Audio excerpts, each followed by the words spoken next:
Hi friends and welcome back to channel Fatima skills. आज हम पढ़ने जा रहे हैं फॉर्म्स ऑफ एनर्जी। एनर्जी की ढेर सारी फॉर्म्स होती हैं, light energy, wave energy, heat energy, wind energy, kinetic energy, बहुत सारी एग्जांपल्स होती हैं, फॉर्म्स होती हैं। आज हम इन सब चीज़ों को पढ़ेंगे, मतलब समरी ऑफ द एनर्जी हम पढ़ेंगे। It is a part 1। अगर आपको बाकी एनर्जी के बारे में और जानना है तो आप हमारे चैनल पे पार्ट 2 देख सकते हैं। इस पे आपको ये ढेर सारी फॉर्म्स नज़र आ रही हैं, ये सारी एनर्जी की फॉर्म्स हैं। चलते हैं अगले पेज पे। अब आप इसमें देख सकते हैं हमें एनर्जी हेडिंग दी हुई है। फर्स्ट पॉइंट है ये हमारा कि energy is defined as a ability to do work. ये एक सलाहियत है काम करने की, एनर्जी।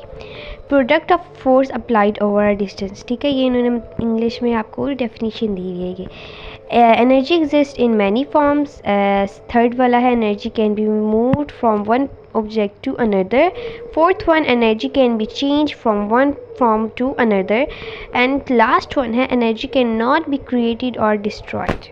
अब हम नेक्स्ट पेज पे आगे हैं। इस पे भी हमें व्हाट इज़ एनर्जी की हेडिंग दी हुई है। फर्स्ट पॉइंट है इसका, energy is needed for everything we do.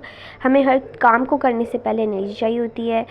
Needed energy to walk to school, to play, to cook food, to turn a computer etc. ठीक है, energy can be defined as the ability to do work, अभी हमने पढ़ा है। और energy is measured by the work that a body can do.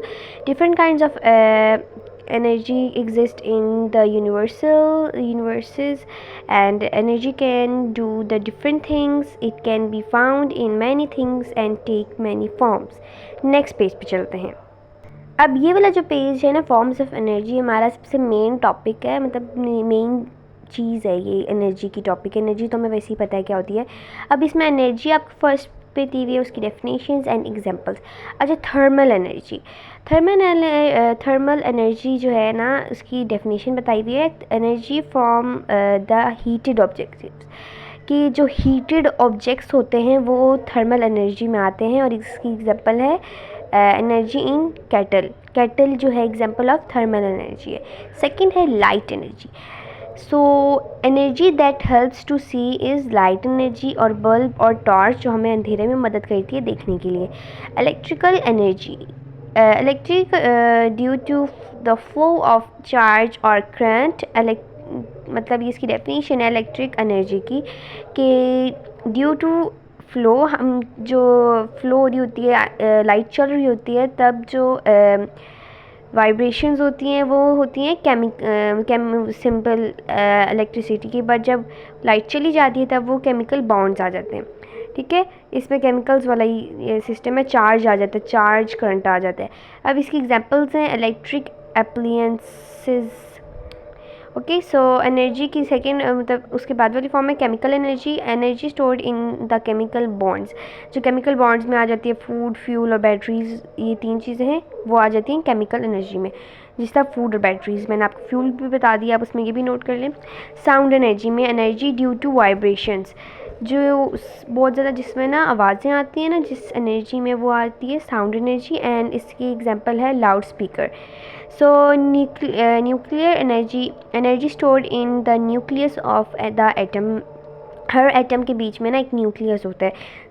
ये भी इसी तरह का न्यूक्लियस एनर्जी है। आपको अगर आपको एटम के बारे में पता है तो आपको न्यूक्लियस एनर्जी के बारे में पता होगा, और आपको समझ आ गया है। और इसकी एग्जांपल है न्यूक्लियर रिएक्टर। एंड एनर्जी की दूसरी एनर्जी है सबसे लास्ट वाली, kinetic energy. Energy due to movement, जिसमें मूवमेंट कर रहे होते हैं, हम चल रहे होते हैं, वो होती है काइनेटिक एनर्जी। एंड इसकी एग्जांपल है roller coaster and moving down नीचे जाना, और रोलर कोस्टर्स जो हम आपको पता है स्विंग्स होते हैं। आपको अगर समझ नहीं आई तो आप प्लीज़ इनमें से कोई भी आप क्वेश्चन कमेंट बॉक्स में पूछ सकते हैं। नेक्स्ट पेज पे चलते हैं अब। Energy and its forms. Energy is a fundamental concept in physics that describe the ability or capacity to do work. It comes in various forms, renewable and non-renewable, and can be transformed from one type of another. ठीक है, अब इन्होंने हमें कहा है कि energy एक fundamental concept है जो फिज़िक्स में आता है डिस्क्राइब, और वो हमें एबिलिटी को डिस्क्राइब करता है और कैपेसिटी को। To do work. It comes various forms, उसकी बहुत सारी फॉर्म्स हैं, renewable and non renewable. So ये आपको समझ आ गया, I hope so. So definition इसकी आपको बता दी है. फिर बता रहे हैं, energy is the ability to cause changes in matter. It is not a physical substance but a property that a system can process.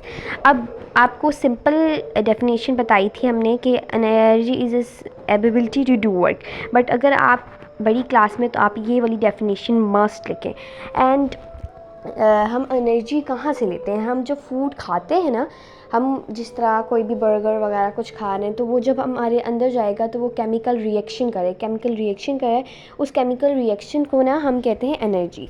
So I hope so आपको इसमें इस पेज से भी समझ आ गया होगा. चलिए लास्ट पेज पे चलते हैं. अब लास्ट पे जो समरी वाली डेफिनेशंस होती हैं ना, तो मैं आपको ये लास्ट पे बता रही हूँ कि एट द लास्ट अच्छी डेफिनेशन हो मैं आपको बता देती हूँ ताकि आपको डेफिनेशन में कोई प्रॉब्लम ना हो. Energy is the ability to do work, मैं आपको बार बार बता रही हूँ. और उसके बाद अगली लाइन है, work is that which cause change. This world account for objects being moved, for objects becoming warm or darkness to be light. Looking around us, we can see a great deal of energy being used and change talking place. अच्छा, अब last पे मैं आपसे question करना चाहती हूँ. अगर आपको ये सारा समझ आ गया तो आप कमेंट बॉक्स में ये क्वेश्चंस का आंसर दें. सबसे पहला क्वेश्चन जो है वो मेरा ये है कि what is energy and tell me the types of energy and also explain it. First ये क्वेश्चन है. सेकंड ये क्वेश्चन है कि व्हाट इज़ थर्मल एनर्जी. ये 2 क्वेश्चंस आप प्लीज़ कमेंट बॉक्स में आंसर करें ताकि मुझे लगे कि आपको समझ आई है. अगर आपको समझ नहीं आई तो प्लीज़ आप कमेंट बॉक्स में बताएं कि मुझे नहीं समझ आई, ताकि मैं आपको अगली बार और इंशाल्लाह अच्छी तरह से समझा सकूं. Thank you. अगर हमारी आपको ये वाली वीडियो अच्छी लगी है तो प्लीज़ इसको लाइक कर दें. Thank you. Bye bye.